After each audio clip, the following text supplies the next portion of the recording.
हलगीवाले आणि कुस्ती चालू झाली. अरे बापरे फाट आणि वेदांत शिंदे पैलवान विजय झाला.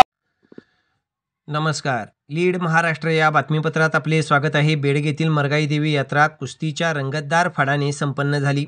यात्रेवर पावसाचे सावट असताना सुद्धा यात्रेमध्ये हजारो भाविकांनी देवीचे दर्शन घेतले. तसेच यात्रा अतिशय योग्य नियोजनात आनंदात पार पडली. कुस्तीच्या ठिकाणी बेडग येथील ज्येष्ठ नेते माननीय सुभाष काका नागरगोजे यांनी हजेरी लावली होती. सुभाष काकांच्या हस्ते नारळ फोडून कुस्त्यांची सुरुवात करण्यात आली. अतिशय रंगतदार कुस्त्या या मैदानात पार पडल्या. यात्रा कमिटीचे योग्य नियोजन असल्यामुळे यात्रेतील सर्व कार्यक्रम चांगल्या पद्धतीने पार पडले. यात्रा कमिटीचे अध्यक्ष माननीय पांडुरंग तात्या सुखाडे, उपाध्यक्ष संजय शिंगाडे, नंदुशेठ शिंदे, कार्याध्यक्ष तानाजी मल्हारी नागरगोजे, सचिव संतोष पाटील, खजिनदार जितेंद्रसिंह धोंड यांनी योग्य नियोजन केले होते.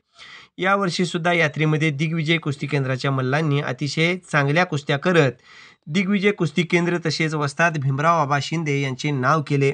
बेडगची यात्रा 15 एप्रिल ते 18 एप्रिल या दरम्यान धनगरी ओव्यांचा कार्यक्रम, दंडवत, आंबील शिंपणे, त्राटकीचे सोंग, धार्मिक तसेच सांस्कृतिक कार्यक्रमांची परंपरा जोपासत बेडगची यात्रा संपन्न झाली.